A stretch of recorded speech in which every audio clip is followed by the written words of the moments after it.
Hello and welcome to the Food Connections podcast, the podcast that connects you with the food you eat. I'm Dr. Laura Winus, a registered nutritionist with an interest in all things related to food and nutrition. Our food story is important to consider as it can help you eat in a more mindful way. As well as thinking about where our food comes from and how it's produced, it's also useful to know more about our food history, our food traditions and family recipes, for example. In this episode, we focus in on breakfast. So, how much do you think about what to have for breakfast? Have you ever considered what your great-grandparents ate and how healthy their breakfast was?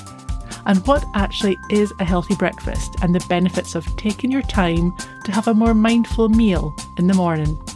What can we learn from looking back at our food history?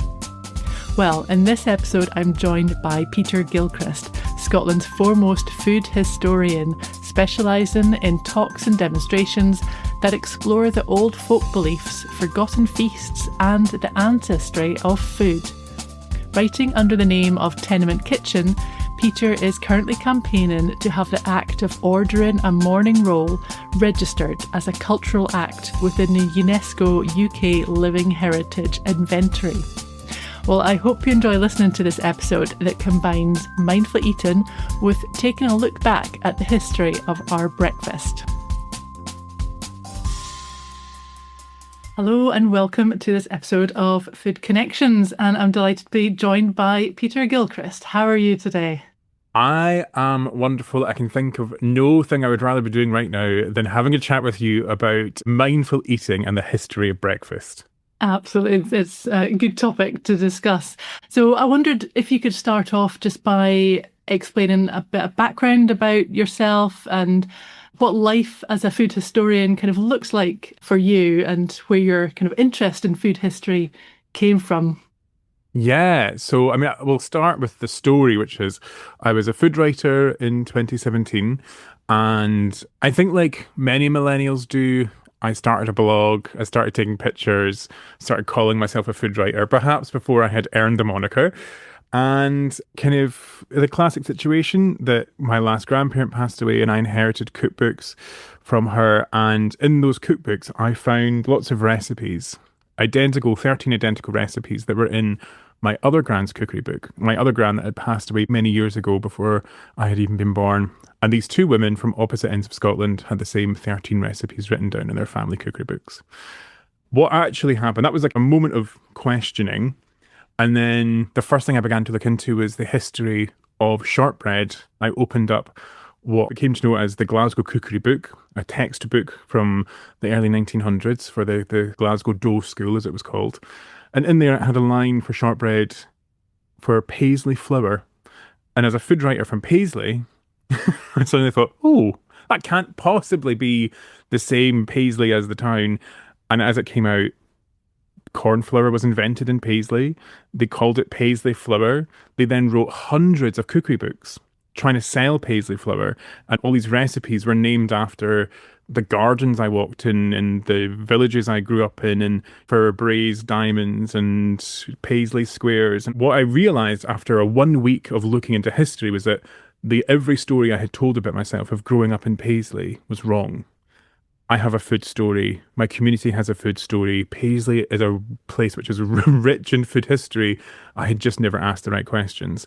And overnight, everything shifted. And I thought, I want to have this moment, this eureka moment, as often as I can. And that's when I became a food history addict. Welcome, Tenement Kitchen. Wow, I did not know about Paisley flour being corn flour. It was a shirt manufacturer, a starcher. And they realised, the son of the gentleman, John Paulson, who had founded it, realised that it could be food safe. And at the time, like, you have to think about, in the Victorian era, the blancmange, moulded, tasteless glue was the kind of, whatever we got to call it, the entree for popular dining. And corn flour just slotted right in there and was cheap, economical. It was a waste product, but suddenly it kind of took the world by storm and created an entire industry here. And I have lots of kind of shortbread molds that say Paisley flour or Raisley and all these little bits and pieces of my hometown ephemera now surround me in my kitchen. And of course, what Scottish tea break would be complete without a piece of shortbread? Precisely, precisely. But then actually that was the kind of the part of food history that then opened me up to kind of going, what are all the other food stories that I've been telling myself? Or what are the food stories I see Scottish people telling themselves that with a little bit of questioning, maybe we can unravel a little something more. Yeah. Well, I want to get onto that and talk about some specific examples, but I thought I might introduce the kind of concept of mindful eating because it's a concept that when we spoke a few weeks ago, you mentioned about the importance of connecting with the food you eat. And that just also is what this podcast is doing as well, because the whole concept of mindful eating, what food we eat and why we eat it, how we eat it, can help establish healthier relationships with food. Connecting more with the food you eat is one element of that mindful eating.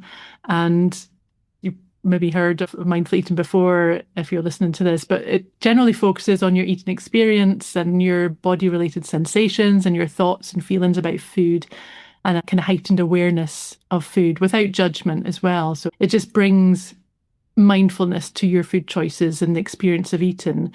And from a health point of view and food relationship point of view, it can be really beneficial. But what's your kind of experience or your insights on how useful it is to connect with food emotionally, perhaps? Yeah. I think every food connection is emotional, whether it is a lack of emotion or an overwhelming amount of emotion. We all eat emotionally. And even if that emotion is about control, we are all engaging with food in different ways. I find my kind of relationship with growing up hearing about mindful eating, it was about things like chewing your food properly, listening to your body's signals to say when it's full, listening to your body when it's craving certain foods or when it wants to. It's listen to your body because it's giving you the indicators for what it needs.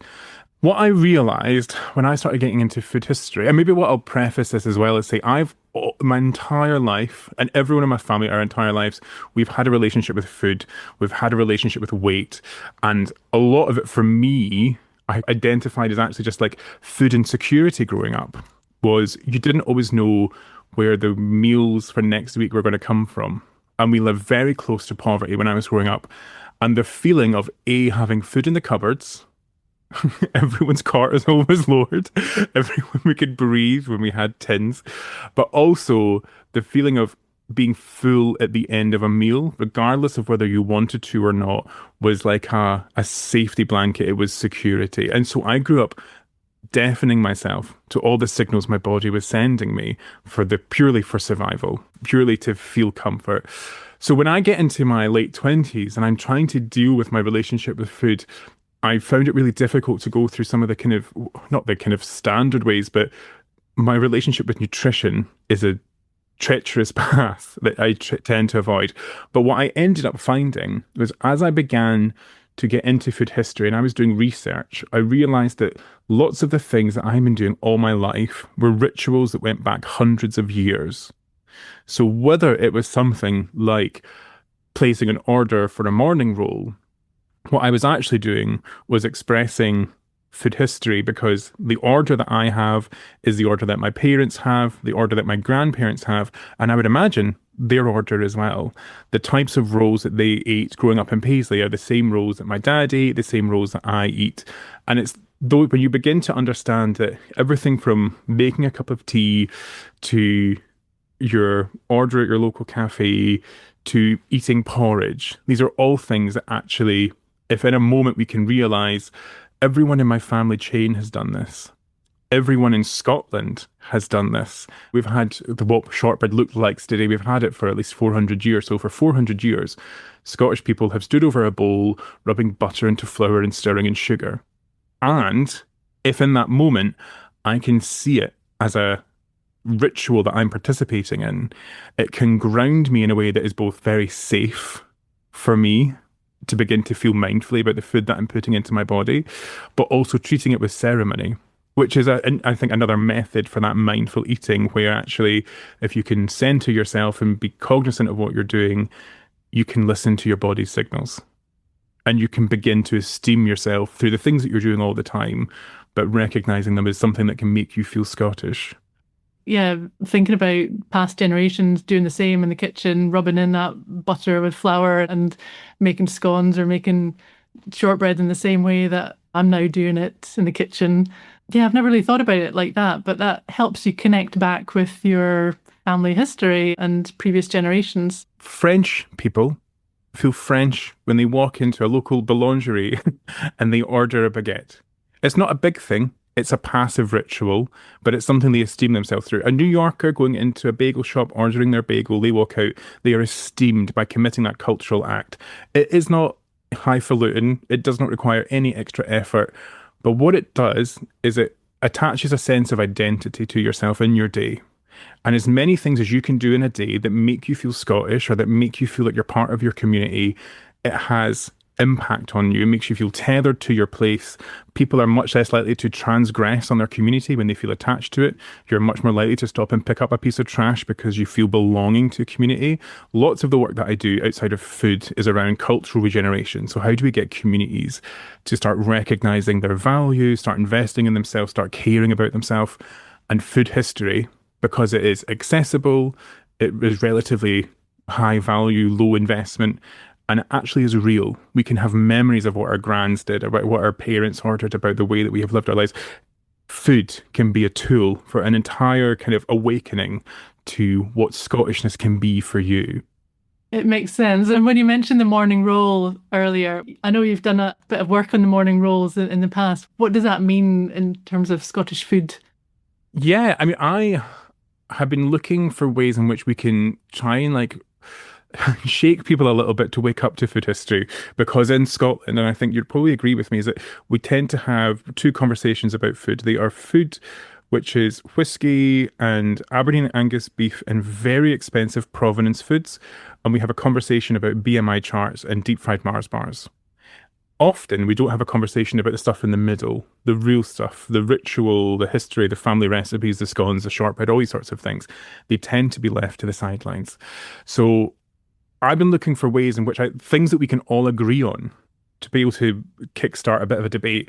And actually, it was through conversations with journalists overseas and down in England about like what is something everyone should try, or what's your favorite Scottish food. And I love morning rolls. I love a crispy roll with a long fermentation and a high quality butter and a local butcher's Lorne sausage or bake. It is like a vehicle for the very best of Scottish produce, I believe, full-heartedly. But morning rolls have also been sold in this country for 500 years. Over 500 years. For half a millennium, Scots have been walking into a baker and making a decision about what kind of roll do I want today.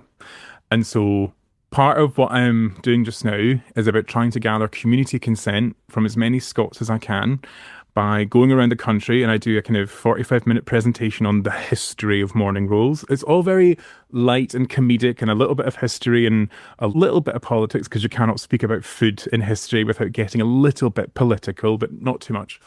And then at the end of it, if people agree that actually, yes, morning rolls are ritual, morning rolls are important to us, they are unique and distinct to Scotland based on the research that I have provided, they then leave their order as they're going out the door on a mic. And in a few months' time, in 6 months' time, I'm going to take those orders and my research and deliver them to UNESCO to be included in the UK Living Heritage Inventory as a piece of intangible culture. It sounds like very important work on the morning roll. I love treating morning rolls as seriously as we would treat a big old sculpture or a big old Stonehenge or all these things, because really I'm thinking about young people, seniors, people my age, parents, people that live in Scotland. We all need to feel better about being Scottish. There's something at the root of who we are right now that I do believe is changing. People are waking up to our ingenuity and our creativity. But I want young people who feel really disconnected from Scottish culture to realise, if I order a morning roll, I'm participating in a 500-year-old ritual. And when I'm eating that morning roll, I'm probably eating a local baked good with a local butcher good with high quality produce. And not that a morning roll is for every day, but that we can, for the cost of £3.50, participate in Scottish culture and be so proud of it that it sits right next to a baguette. It sits right next to a bagel, and a morning roll is older than the first references for both of those things. So let's celebrate it for what it is. Really fantastic Scottish food. Yeah, we've got such a rich history in terms of our food in Scotland. Talking about more morning foods, I want to get on to the kind of mindful eating and focus maybe in on breakfast, because, yeah, we can't talk about all types of foods, but focusing on breakfast in particular because it to be honest, it's my favorite meal of the day. But breakfast is really important because it does break the fast, breakfast. So it's a great opportunity to give your body nourishment and energy and protein and all the micronutrients you need. So nutritionally, it is a really important meal of the day. So I wondered if we could talk a little bit about what our ancestors ate a few generations ago for breakfast. What would their kind of typical breakfast look like in Scotland, perhaps? Yeah, I mean, my text today I have two kind of main texts that I use, or two authors that I use. One is Alexander Fenton. He was a gentleman who wrote this textbook called The Food of the Scots in the 90s. It is the most boring textbook you will ever read. It really flattens food as a culture into statistics, but it's really good for kind of being able to see where things like when did bacon and eggs become a thing? What was the role of oats in the year? Where did people secure their food from? These kind of things. And then I use Florence Murray McNeil. She was an Arcadian food writer who was born in the 1890s, and she wrote a series of books throughout the 20th century all about kind of rural Scottish food history. We kind of think of her as perhaps the first Scottish food historian. And she wrote a book in 1932 called The Book of Breakfasts. And it's a book that's all about Scottish breakfast. It was really for a Scottish market. And at the opening of this book, she details different menus from Scotland's history, different breakfast menus. So into some of my own research, I've been looking a lot at the moment about how can I develop this relationship with meaningful eating by trying to lean back into the foods that my ancestors have eaten. So I began to, all my family history really goes back to Islay and farmers and kind of crofters over there until kind of the 1840s, 1850s, when they came to Paisley and immediately got into industrial work. So I had initially started by looking at some of the menus that my great grandparents would have eaten in Islay. What was the Isla breakfast? Well, an Islay breakfast, if we go with an island croft, the most popular menu was porridge with milk, fried sillix. Sillix is a very small fish. It really isn't commercially caught these days. If you go into your fishmonger, they will know about sillix and they can give you like the best kind of, I think a pillock is one that you can get quite readily now.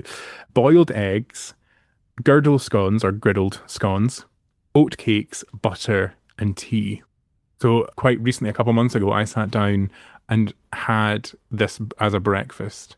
And it is it's a lot of carbs, more than I'm used to. It's also such a filling breakfast. Like, not something, as someone who waits till 11 a.m. to have a bagel, sitting down with porridge, fish, eggs, scones, and oatcakes with butter and tea was a bit of a feat. But yes, the kind of other kind of more kind of closely aligned one as well is a northern manse. But from the research that I've seen, it's quite close to farmhouse eating as well, manse eating. So porridge with milk or cream. Cream really comes in the beginning of the 1900s. Cream is served in almost every meal. And especially if you've got a big dairy industry around you. You then have fresh herring fried in oatmeal or wind-blown whiteys. So you'd string the fish up to a fishing line outside and let it air dry, especially if you're on an island that's got a lot of wind. You boiled eggs, wheaten scones, barley bannocks, oatcakes, butter, toast, tea, and marmalade, all on your menu. Wow. Again, quite carb loaded, but I guess people were perhaps more active during the day than we are now. I mean, what we would probably say historically, and what we'll do is a big old caveat that says the lives of the working class and the peasant class in this country have rarely been documented in detail. And so what we rely on, especially in these texts and broader conversations, we rely on things like letters that came from authors.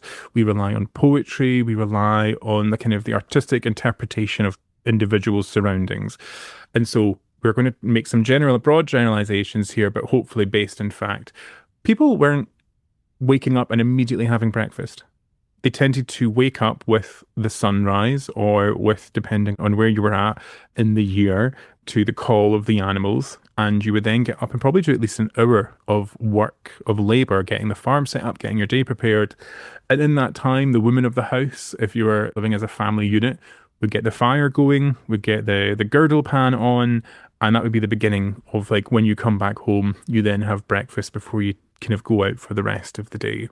So, yeah, you're actually starting off probably with an appetite already, as you're immediately up, out to work, your body's flexing, your stomach muscles are cramping, you're probably not even having a cup of tea or a drink of water, you're getting into work immediately.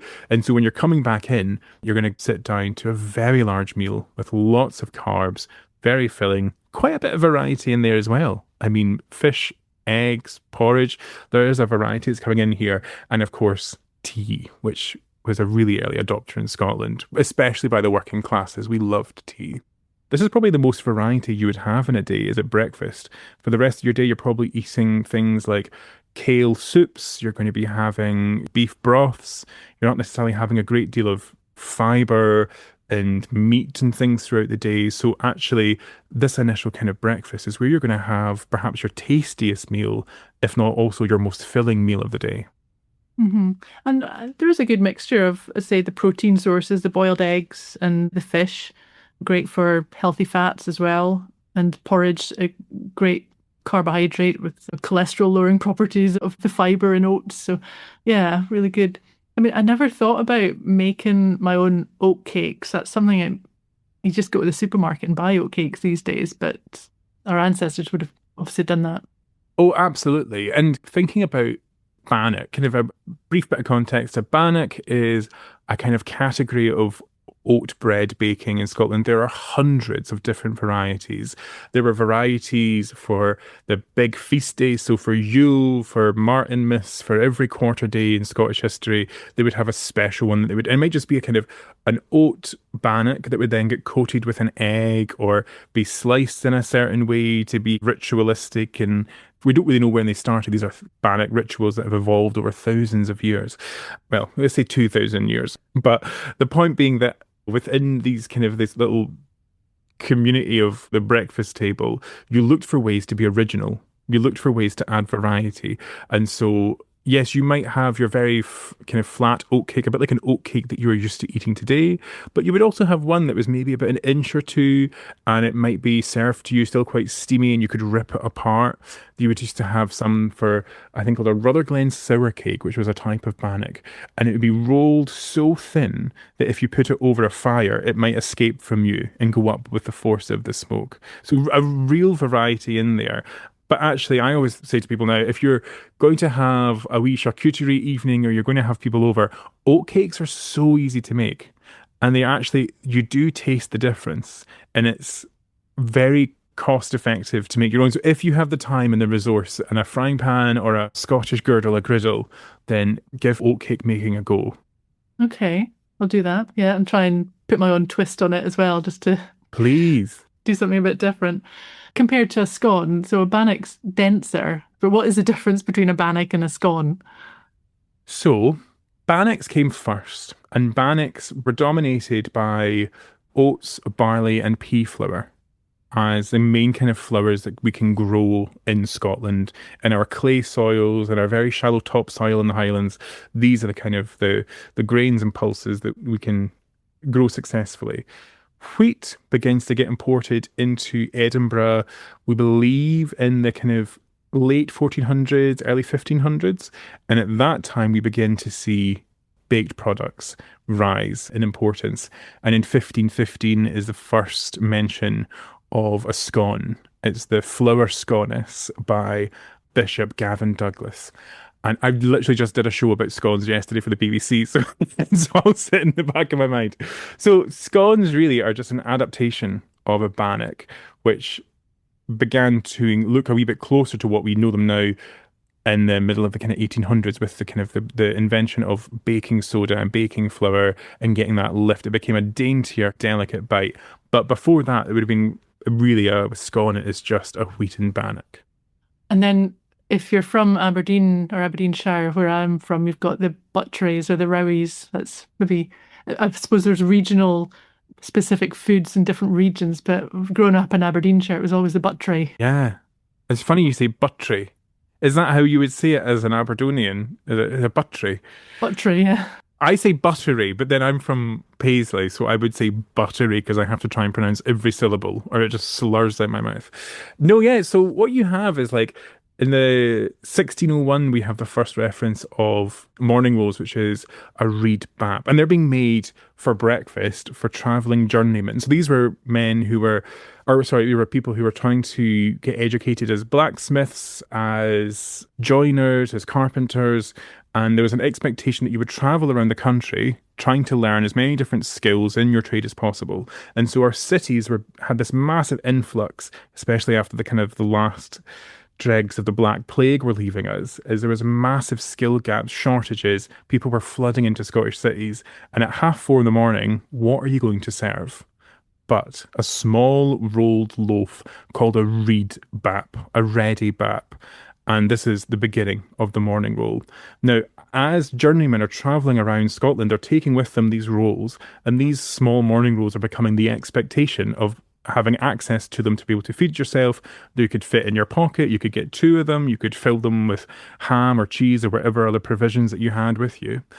And then slowly but surely, whatever the local industry is in that area begins to adapt the morning roll. So in the northeast, shipping, fishing was the big kind of industry. And if you're going to go out for a couple of days at a time, or you're going to be in around some very wet environment, you want to have some sort of coating over that roll. And so you take a morning roll and you fold it with lard or butter, and that creates the buttery. In the same way, in Dundee, they had a fishing industry, but perhaps wasn't about long hauls. And so they have more sugar in their morning rolls because it helped to preserve them and keep them good until evening or until the next day. In the West Coast, where we have access to like semolina, factories were connecting with trade more, with have like kind of things like rice cones. They were used as the dusting, which then created this crispy coat. So wherever the morning roll goes, it meets the industry and the access to ingredients in that part of Scotland. And now we have varieties upon varieties of morning rolls that kind of populate our country. But there's enough now we have in research of Scottish food history that if you tell me where your ancestors have lived in the last 300 years, I can find recipes from that time and that place and allow you to eat with your ancestors. And I think that's a thing that we should all maybe experiment with to see how we can feel connected to not only family and bloodlines, but actually communities. Because communities experience access to resources in the same way. They experience access to industry in the same way, or to food the same way. And lots of the ways that they lived as communities was the same. So actually, if I can feel connected to Islay farmers in the late 1700s, what does that do about my relationship with Scotland and my relationship of feeling like I'm from Islay and my grandparents were from Islay and all those sorts of things? I think it's a tool at the moment for exploring. Do you have any advice about kind of opening up a new food experiment or things that I should be thinking about with my body or as I'm approaching eating? Yeah, well, there's lots of different mindful eating techniques. And certainly I talk about mindful eating in a lot of the one-to-one sessions that I do with individuals wanting to improve their diet or improve their relationship with food. So one of the kind of more simple techniques is just pausing before you eat. It's almost like saying grace. Like, I'm sure not many people perhaps say grace these days, but we used to sit down and say grace before starting a meal. And it actually just allowed your body to relax a bit more. Because if you're having a stressful day, you're in that fight or flight mode. And it's much better for your body to digest food if it's in that rest and digest state, that relaxed state. So just by pausing, even for 1 minute, to just do some deep breaths and pause to kind of appreciate what's in front of you and on the plate and think about where it came from, the food story, how it got there, who produced it. Even if it's just for a minute, have that mindful minute moment before you start eating and just connect with how does my body feel at the moment? Am I really hungry? What do I fancy eating? And then, yeah, it's almost like a mindful eating grace I would do for a minute. I love this.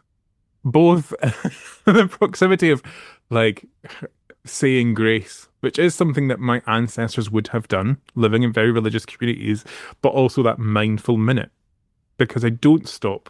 And actually, if you're sitting at a table or you're putting food on trays, everyone starts eating at different times and you're probably watching television and I'm not even aware when a fork meets my mouth.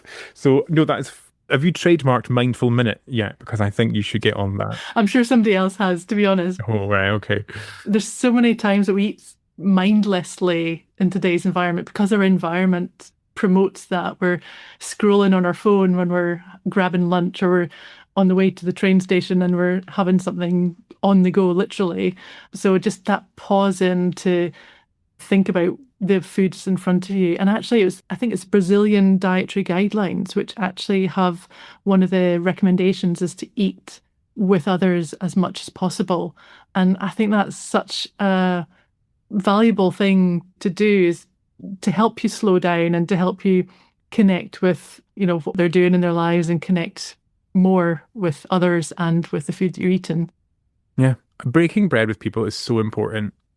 And it's the next level of, like, once we get past mindful eating and eating with our ancestors, is actually repairing our food systems. And one of the things that we have stopped doing is eating as a community. And historically, communities which ate together survived because you were able to, see when someone is becoming isolated. If you eat with people, you're less likely to transgress against them. If you are seeing somebody might have an ailment, or you might show an early sign of disease. In all of our history, eating together has allowed those people to have access to food and then to have concern over them.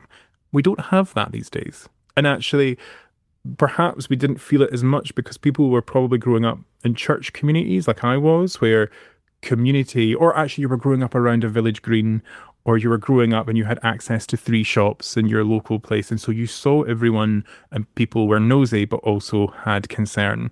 We just don't have it anymore. Someone can exist in a remote job, ordering groceries through Deliveroo, and not actually going, can go through a week without having a human conversation that isn't about work. These are really detrimental parts of our society today that do need to be addressed. And actually, the new Public Diners project, I don't know if you've heard about this. Yes, it sounds great.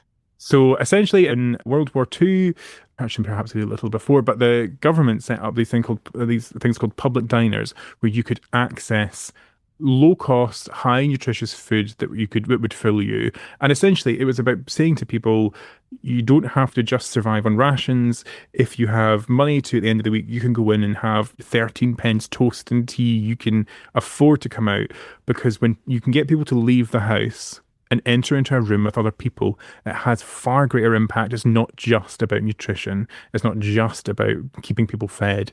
It's about reducing isolation and giving people access to community. So there's a new Public Diners project which is going to start up in Dundee, I believe in the next few months. I believe at Dundee Student Union got the contract to deliver the actual food and cookery for this programme. And they're going to do a bit of research on it to see, what is the impact of public diners? Should we bring them back? Will it have a good impact on our high street by reintroducing people to the act of socialising? I can't wait to go. Yeah, it sounds really exciting, because our environment that we eat in is so important for our dietary choices and how we feel about food. So yeah, that's an exciting project to look at. I'm going to wrap up a little bit now, just to finish off with, we've talked a lot about breakfast. What is your favourite breakfast, would you say? I mean, I will say these new, I don't know what to call them, porridge pancakes that I've been having are right up there. I do have a little agave syrup, and I just enjoy them. There's something very nostalgic about pancakes for breakfast for me, because it was my mum's speciality, and she rarely makes them now, but unless I ask her. But as a 34-year-old, it's very embarrassing. Mum, can you make me pancakes? But anyway, it's got that level of comfort for me, but also it doesn't feel like you're eating sugar. It feels like you feel full, and it ticks all the boxes for me. So that currently, and if not, of course, a morning roll. Absolutely. Don't expect nothing less. I'm going to try that out myself, actually. Well, thank you so much for your time and all your insights. It has actually been fascinating just hearing about the stories and the history of some of our foods. I'll certainly think about shortbread a lot differently now. So yeah, thank you very much. Thank you very much for having me. Thanks for listening to this Food Connections podcast. Do check out the show notes and follow Peter on Instagram at Tenement Kitchen, and check out his own podcast, the Scottish Food History Podcast. If you enjoyed this episode, it would be great if you could leave a short review for Food Connections. And if you know someone who might enjoy this episode, please do tell them about it. Also, if you'd like to sponsor the podcast, do get in touch. My email is nutrition@laurawinus.com. Thanks again for listening, and see you next time.